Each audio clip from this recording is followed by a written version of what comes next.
In 2025, I went on 303 runs, totaling 2,060 miles. I did it in 300 hours. That's 12 and a half days of running. My average run distance was 6.8 miles at an average pace of 8 minutes and 43 seconds per mile. However, this running journey didn't start in January.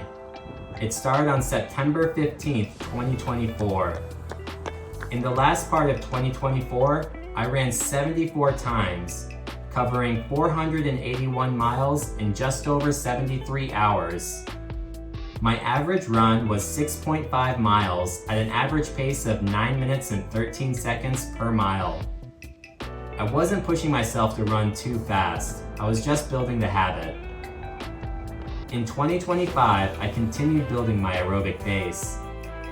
Most of my miles were run in Zone 2, just conversational pace, easy running. Easy miles make up the majority of my training. But running wasn't the only work.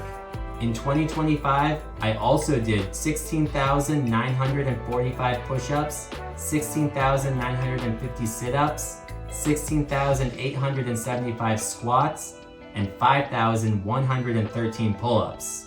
None of that happened in one day. It happened slowly, over hundreds of days. In the spring, I ran a marathon, the Boise River Marathon, and I made a big mistake. I missed a turn and ended up only running 22.2 miles instead of 26.2. I finished in 3 hours, 46 minutes, and 14 seconds, averaging 10 minutes and 11 seconds per mile. 4 other runners also made this mistake and were DQ'd. I knew something was wrong when the mile markers jumped from 16 to 20.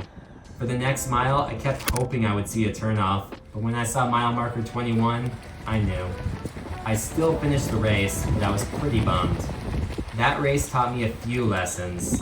First, study the course. Don't assume it'll be obvious. Second, download your music. The starting line was in a canyon with no cell service. I ran the first 6 miles in silence. Not ideal, but still part of the experience. In the fall, I ran another marathon, the City of Trees Marathon in Boise. This one went much smoother.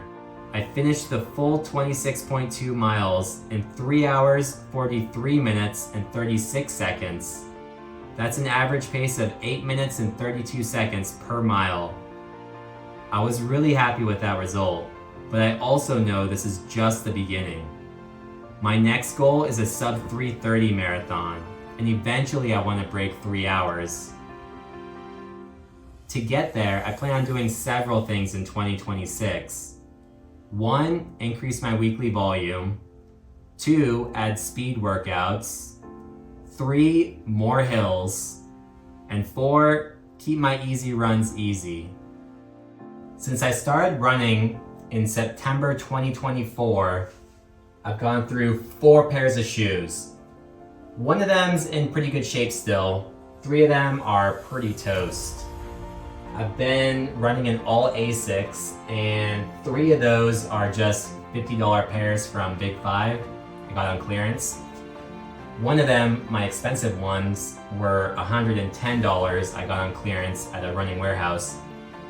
It's held up pretty well, except the 110 ones actually have a big rip in the fabric. The other 3, the cheap ones, they held up structurally pretty well. Just the foam, I think, is completely shot.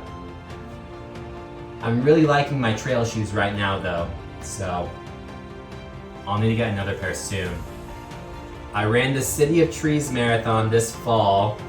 I completed the full 26.2 miles, unlike my Boise River Marathon where I only ran 22.2 miles. I've got my race results here. I'll put them on the screen. I ran out of water for the last 3 miles, and if you see my Strava, it's got significantly longer splits for those last 3 miles. If I didn't run out of water, I think I could have kept going a lot quicker.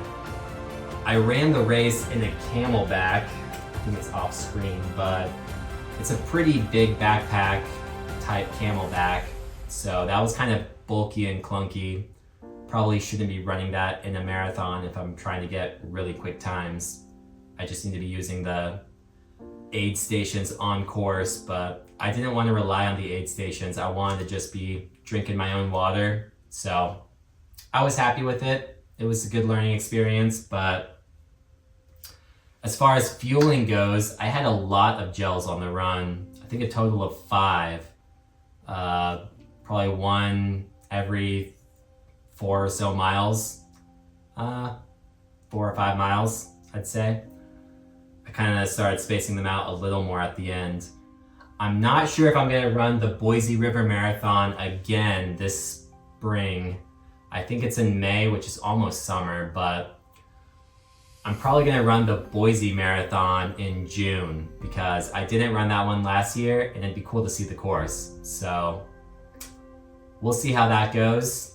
That's one thing in the works for 2026. I also want to start running some ultras. I don't have any planned yet. I was considering running the Wilson Creek Frozen 50K, but that's coming up soon, January 24th, I believe. And the price just went up to $95. So I'm not sure if I'm gonna run it. It's gonna be very cold. It's 50 kilometers with I think a 6,000 feet elevation gain. And I think I'm ready for it, but my shoes are pretty rough by then, and I don't know. I think I'm just gonna be doing my regular training, trying to get through the winter. I don't know if I wanna do that big race by the end of the month. We'll see. It would be a cool starter ultra because it's only 50 kilometers. It's like barely over a marathon. I think I could do it, but I might wait. We'll see. Thank you so much for watching. Please like and subscribe if you enjoyed the video. I'll see you next time.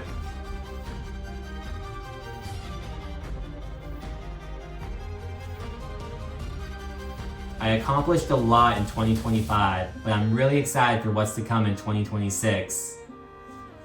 Thank you so much for checking this out. Do you have any running goals for 2026? Or other goals? Let me know in the comments. Thank you.